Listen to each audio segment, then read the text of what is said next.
Сәлеметсіздер ме оқушылар? Менің аты жөнім Каденова Ардақ Надырханқызы. Бүгінгі біздің жаратылыстану сабағымыздың тақырыбы денеге қалай күтім жасаймыз. Бүгін сіздер денеге қалай күтім жасау керек екендігін білетін боласыздар. Тістің не үшін қажет екенін түсінесіздер. Олай болса, балалар, жаңа сабақтың сұрақтарына назар аударайық.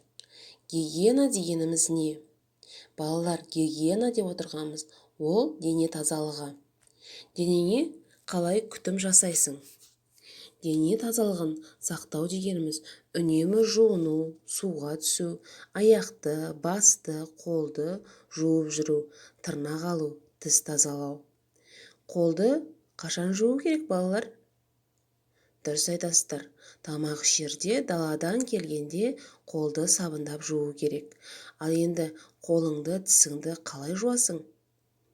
Біз қолымызды сабындап жуамыз. Және де ұйықтар алдында тісті тазалап жууды және де жуынуды естен шығармауымыз керек. Ал енді балалар, біз тіс деп айтып жатырмыз, иә? Енді тістің түрлерімен таныс болайық. Тіс түрлері үлкен азу тістер, кіші азу тістер, ит тістер, күрек тістер болып бөлінеді екен. Тіс топтары: үстіңгі жақ сүйекте 16 тіс, астыңғы жақ сүйекте 16 тіс, күрек тіс саны 8, сойдақ тістер саны 4, кіші азу тістер саны 8, үлкен азу тістер саны 12. Балалар, суреттерге назар аударып отырмыз, иә? Өздеріңіз көріп отырсыздар.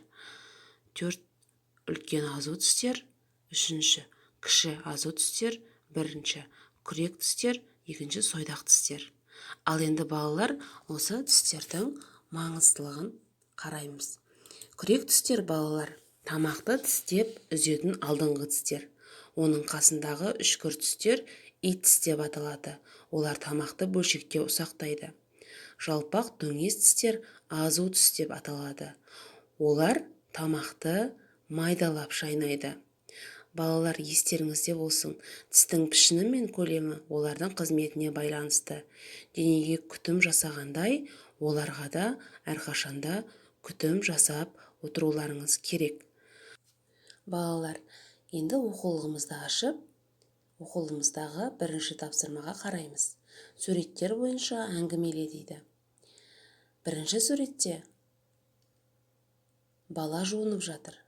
Қанекей, балалар, әңгіме құрайық. Дұрыс айтасыздар. Асқар даладан ойнап келіп, беті қолын жуып жатыр.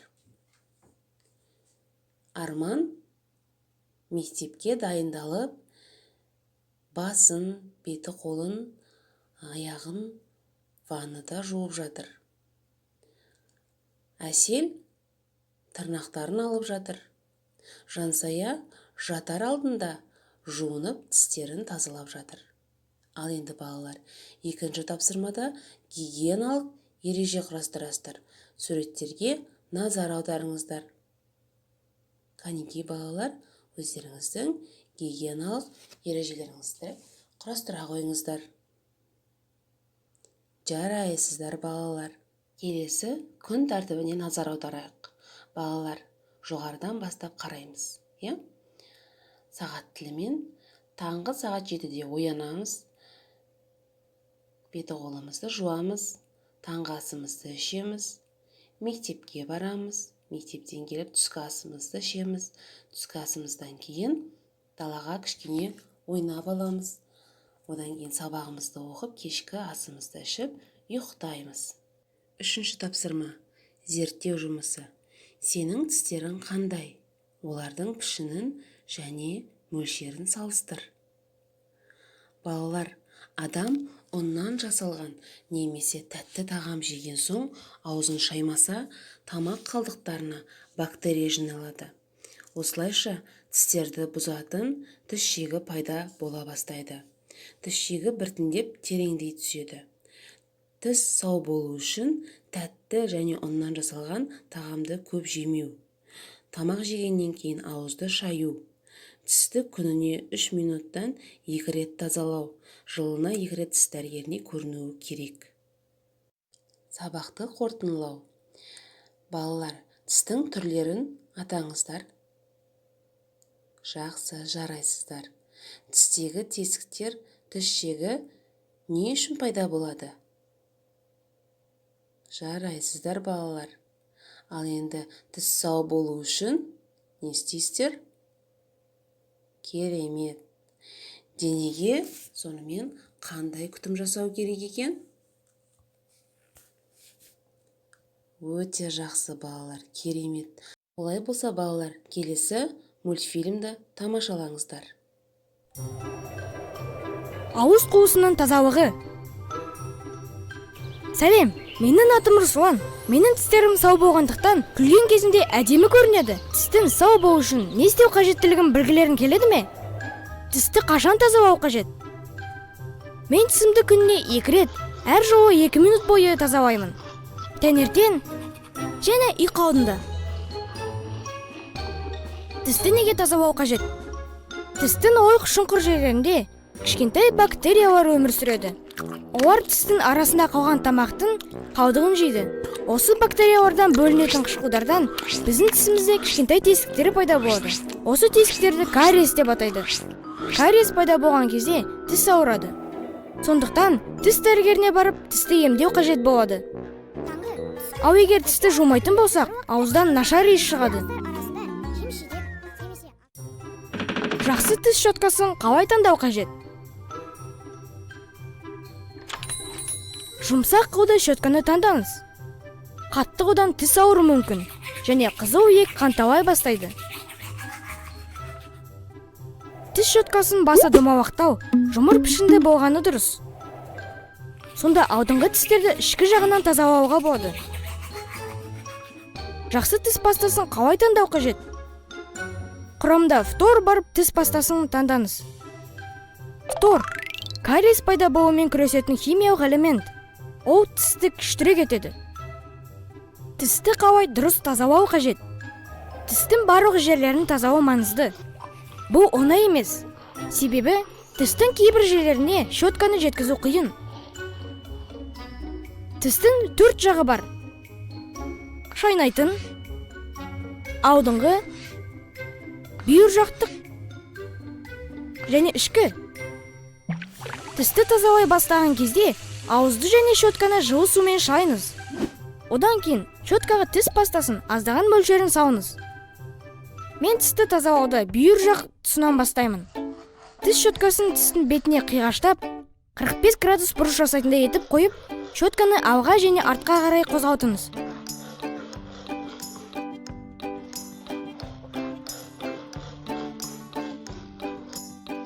Әр қарай тістің шайнайтын алдыңғы және ішкі тұстарын тазалаңыз.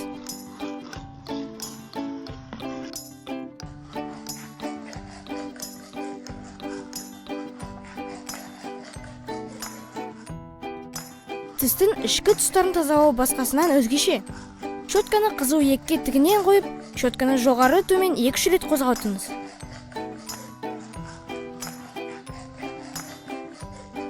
Тіс щеткасына қатты баспаңыз. Және әр тісті жақсылап тазалаңыз.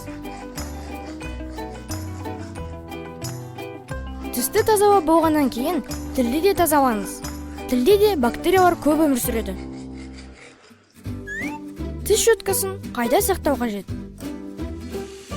Тісті тазалап болғаннан кейін щетканы судың астында жақсылап шайып сілкіңіз. Және тігінен кептіруге қойыңыз.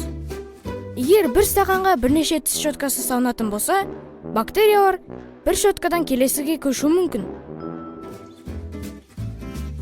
Сондықтан щеткаларын тазартатын бастары бір-бірінен алыстау тұру қажет. Тіс щеткасын әр 3 ай сайын ауыстырып отыру қажет. Және оларды жабық контейнерде сақтауға болмайды. Тіске зиянды тағам мен сусындар. Тістер сау болу үшін зиянды тағамдарды азырақ жеңіз. Және тәтті сусындарды азырақ ішіңіз. Әрине, тіс дәрігеріне көрініп тұру қажет. Кемінде жылына 2 рет. Есіңізде болсын, басты байлық денсаулық. Бүгінгі сабаққа қатысқандарыңызға Сіздерге көп рахмет. Сау болыңыздар оқушылар.